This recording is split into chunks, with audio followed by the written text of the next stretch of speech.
It's early morning in Butte, Montana, and the students of Kennedy Elementary are filing through the cafegimatorium for breakfast. This little school on the hill was the first in the district to implement a breakfast after the bell program, offering students the chance to have breakfast in their classrooms. Every morning, right after the bell rings, Cinda and Sarah, lunch ladies extraordinaire, serve breakfast to over 200 students. Down the hill, West Elementary serves almost double the students at Kennedy. They were the second school to implement the program, and despite some initial challenges, their program has been wildly successful. Kennedy and West are both CEP schools, meaning that every student eats for free. CEP schools are high need. Most of the students are eligible for free and reduced lunch. But for years, we've seen disproportionately low participation in school meal programs. That's where No Kid Hungry comes in.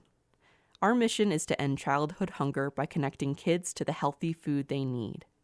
One of our most successful intervention methods is through improving food access where kids already spend most of their day: school. We take meal programs like breakfast that are already there and make sure they work for everybody. This is Kurt Marthaler, food service director for the district, plus a whole lot of other things. He swears he's shy, but when it comes to Butte's kids, he's the first to speak up. When I know how many kids are in the school, for enrollment, and we're only getting a certain amount, I know there's something wrong there. And I know kids are hungry.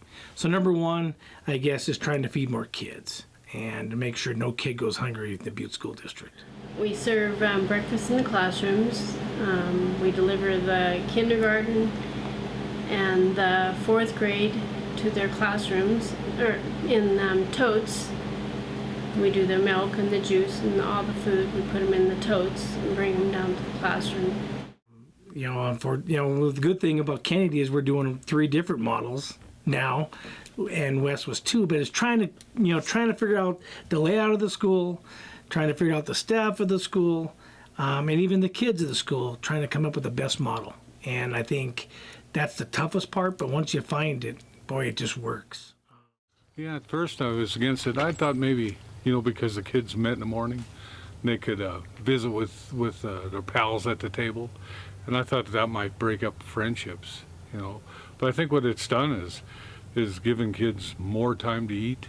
The teacher has them in the classroom and talking to them while they're eating. And then I think all the kids are eating now. Kurt had his doubts. He needed a little push at first. That's how he got involved with No Kid Hungry.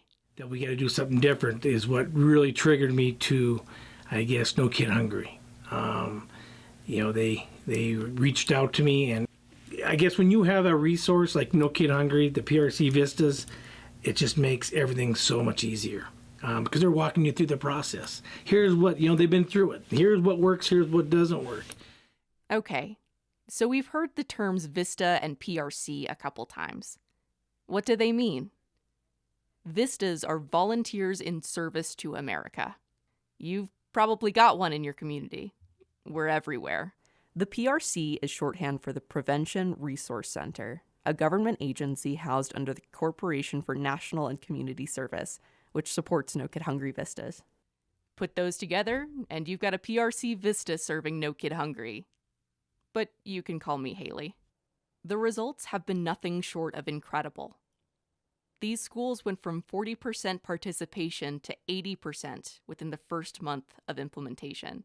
Breakfast at West made their failing CEP program profitable again. Students look forward to school breakfast every morning.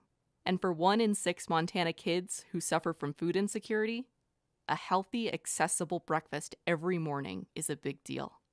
It's not just the kids who love it. No Kid Hungry is in a public-private partnership with the governor.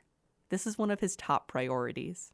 Rewarding. First of all, it showed that standing up a program, it's easy, it doesn't substantially impact the day's schedule, and it works. Seeing the happy kids, talking to them about what breakfast into the classroom means. And then the teachers saying that this gives me an opportunity to actually spend a little bit of time, first of all, as the kids settle down, talking to them about their last, the last day or the last night, and it prepares them to be focused on what they should be doing, and that's thriving, learning, and enjoying school.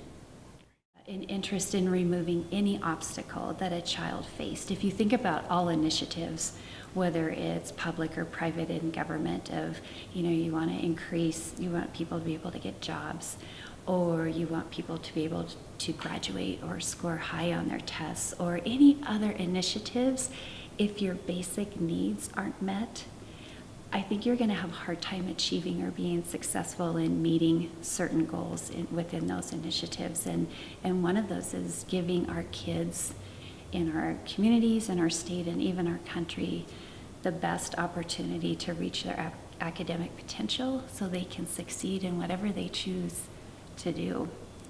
Butte is a special place.